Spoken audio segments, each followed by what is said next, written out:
30 साल से एस्टैब्लिशमेंट की आंख का तारा हूं शहबाज शरीफ। क्या शहबाज शरीफ वोट को इज्जत दो के नारे को कामयाब बयानिया बना पाएंगे?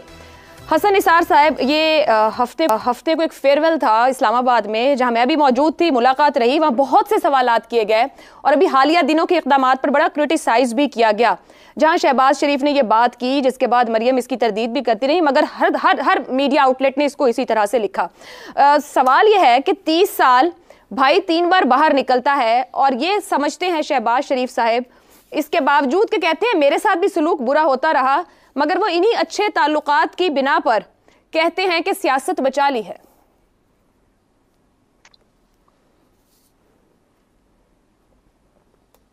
हसन साहब,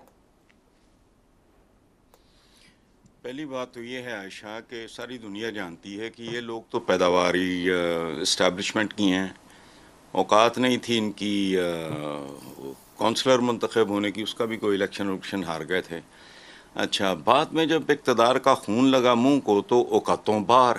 सो बाकी इनकी सारी कहानी औकात के अंदर औकात से बाहर, औकात के अंदर औकात से बाहर, ये वाली है, बदहज़मी का शिकार। अच्छा, रिलेशनशिप जो है आंख का तारा वाला, उसको मैं और तरीके से डिफ़ाइन करता हूँ।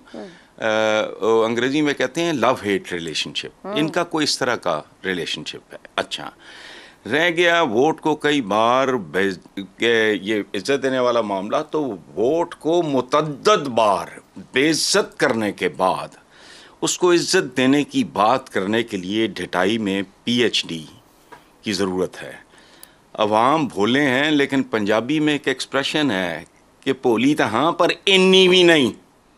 सो अवाम भोले हैं पर इन्ने भी नहीं। मोमिन एक सुराख से ज़्यादा कितनी बार डसा जा सकता है, इस बात का इंतज़ार है। और ये जो आप कह रहे हैं वोट बैंक वगैरह, नहीं, वो ख़त्म हो चुका है। और ये आप बात, मैं आपसे कोई नई बात नहीं कर रहा, मैं फॉर द लास्ट 2-3 ईयर्स ये जब इन्होंने ये टीटियाँ सारी वो रिवर्स कराना था, इससे पहले की बात है। इट्स अ गॉन केस, मुर्दा है जो उन्होंने रखा हुआ है सर्द खाने में, वो ठीक है, जब तक है बाहर निकालेंगे बदबू छोड़ देगा, ख़त्म हुई बात। जी, वोट बैंक खत्म हो चुका है, मगर शहबाज शरीफ साहब ये कहते हैं कि रियासत हमने बचाने के लिए सियासत स्टेक पे लगाई, रियासत बचाने में कामयाब हो गए हैं, तो सियासत भी बच ही गई है। ये जो उनका बयानिया है इफ्तिखार साहब, नवाज शरीफ और मरियम नवाज का एक अपना पॉइंट ऑफ व्यू है, उनकी सियासत को मुतासिर करेगा या एक कामयाब बयानिया बनेगा मुस्लिम लीग नून के लिए?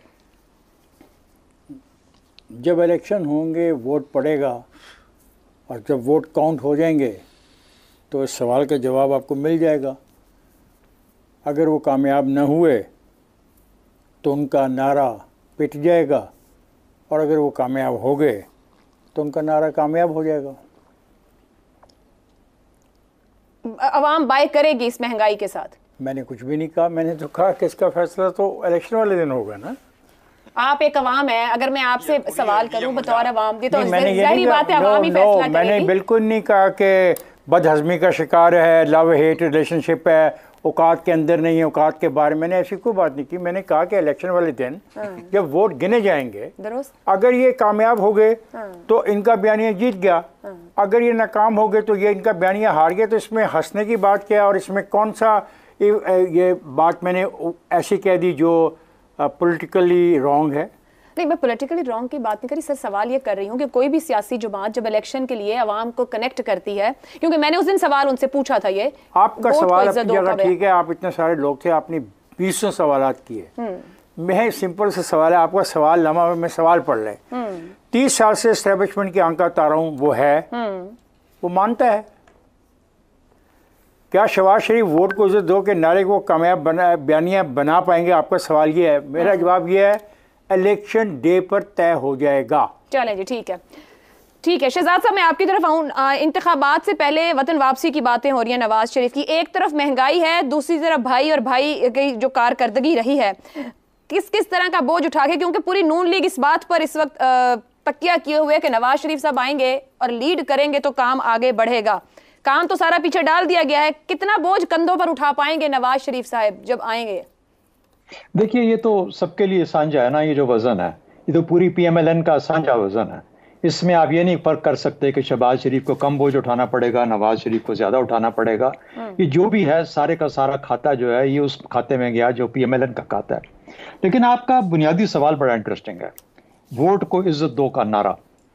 ووٹ کو عزت دو کا نعرہ جو ہے نا، جب ہم استعمال کرتے ہیں یا آپ استعمال کرتی ہیں یا جس طریقے سے استعمال کیا جا رہا ہے، یہ استعارہ ہے اصل میں ٹکراؤ کا. کہ یہ اس وقت اپنی پیک پہ تھے پاپولیرٹی کے جب انہوں نے یہ نعرہ لگایا، اور اس وقت کس کو یہ برا بھلا کہہ رہے تھے؟ فوج کو.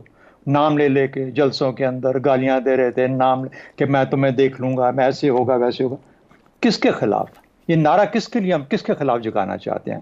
ریاست کے خلاف، پاکستان کی فوج کے خلاف. پاکستان کی فوج ہے، انڈیا کی فوج نہیں ہے. اس کے خلاف استعمال کرنا چاہتے ہیں. تو ہم اس استعارے کو استعمال کرنا چاہتے ہیں کہ تم پاکستان کی فوج کو للکارو. اگر تم پاکستان کی فوج کو للکارو گے تو تم بہت کامیاب اور بہت پاپولر ہو جاؤ گے. اگر یہی ہمارا پیمانہ ہے سیاست کی، اپنی پاپولیرٹی کا، تو پھر ہم کیا کہہ سکتے ہیں؟ کس طریقے سے بات کریں؟ ایک اور چیز کہی جاتی ہے کہ شہباز شریف صاحب جو ہیں یہ پریگمیٹسٹ ہیں اور نواز شریف صاحب آئیڈیلسٹ ہیں، یا ایک گڈ کاپ ہے یا بیڈ کاپ ہے. میں نہیں سمجھتا ایسی بات ہے. دیکھیے اصل میں جب آپ وہاں بیٹھے ہوتے ہیں تو آپ کے کان میں جو چیز پھونکی جاتی ہے، چاہے وہ لاڈلا ہو چاہے وہ تارا ہو، آنکھ کا تارا ہو، لاڈلے کے ہو یا تارے کے ہو، اگر آپ کا دماغ پھر جاتا ہے اس پھونکے جانے سے تو پھر آپ شاید اس جگہ کے قابل نہیں ہیں. آپ اپنے پاؤں زمین پہ نہیں رکھ پاتے. جب نواز شریف کو 100 لوگوں نے کہا کہ مشرف کے ساتھ unnecessarily یہ ختم ہے، یہ کہانی مک گئی ہے، اس کے ساتھ پنگا لینے کی ضرورت نہیں ہے، جس میں عاصمہ جہانگیر جو تھی ہماری اللہ مغفرت کرے وہ بھی بالکل لاؤڈ اینڈ کلیئر اس میں آواز لگاتی تھی. اور ہم جیسے چھوٹے موٹے لوگ بھی شیوا میں تو سمجھا جاتا ہے نا فوج کے لوگ ہیں اس لیے کہتے ہیں. اور بھائی آپ کے کام میں ڈسٹریکشن ہونی ہے. آپ کا کام اس قوم کو اٹھانا ہے، ریز کرنا ہے، اپنی اکانومی کو ٹھیک کرنا ہے. آپ ان چکروں میں پڑ جاؤ گے یار بدلے لینے کے. وہ کسی اور کی طاقت آئے گی وہ تم سے بدلہ لے لے گا، اور لیا انہوں نے. تو یہ عدلے بدلے کی سیاست جو ہوتی ہے، اور یہ جو سیاست ہوتی ہے جس کو کہا جاتا ہے ووٹ کو عزت دو. ایک آخری چیز ہے، لاڈلا ہو تارا ہو، یہ سب کبھی ایک گیٹ سے نکلتے ہیں کبھی دوسرے گیٹ سے نکلتے ہیں. یہ ان کی اصل حقیقت ہے. اگر یہ ووٹ کو عزت دو کی بجائے صرف اپنے نعرے کو، اور میرا یہ بڑا برادرانہ معاشرہ ہے سب کو، ووٹر کو عزت دو. اگر یہ ووٹر کو عزت دو کا مشورہ نعرہ لگا لیں اور اس پہ یقین کریں اور اس پہ عمل کریں، اور اتنا کچھ کرنے کے لیے ووٹر کو عزت دینے کے لیے یقین مانیں، ان کی پاپولیرٹی، ان کی کامیابیاں، ان کی ہر چیز اتنی پائیدار ہوگی، ان کو نہ کوئی بیساکھی کی ضرورت پڑے گی، نہ کسی گیٹ سے نکلنے کی ضرورت پڑے گی، نہ کسی اور کی ضرورت پڑے گی. ووٹر ہی ان کا محافظ ہوگا، ووٹر ہی ان کو آگے لے کے جائے گا. کس چیز کی حفاظت؟ پاکستان کے لیے بہتری ہوگی نا، ہمارے لوگوں کے لیے بہتری ہوگی، ہم سب کے لیے بہتری ہوگی. تو اس مقصد سے دیکھیں یہ ٹکراؤ اور یہ جو آپس کی مخاصمت کی سیاست ہے اس کو چھوڑیں، اور اس سوچ کو چھوڑیں اور کہیں کہ نہیں ووٹر کو عزت دو کا نعرہ لے کے ہم آگے چلیں گے.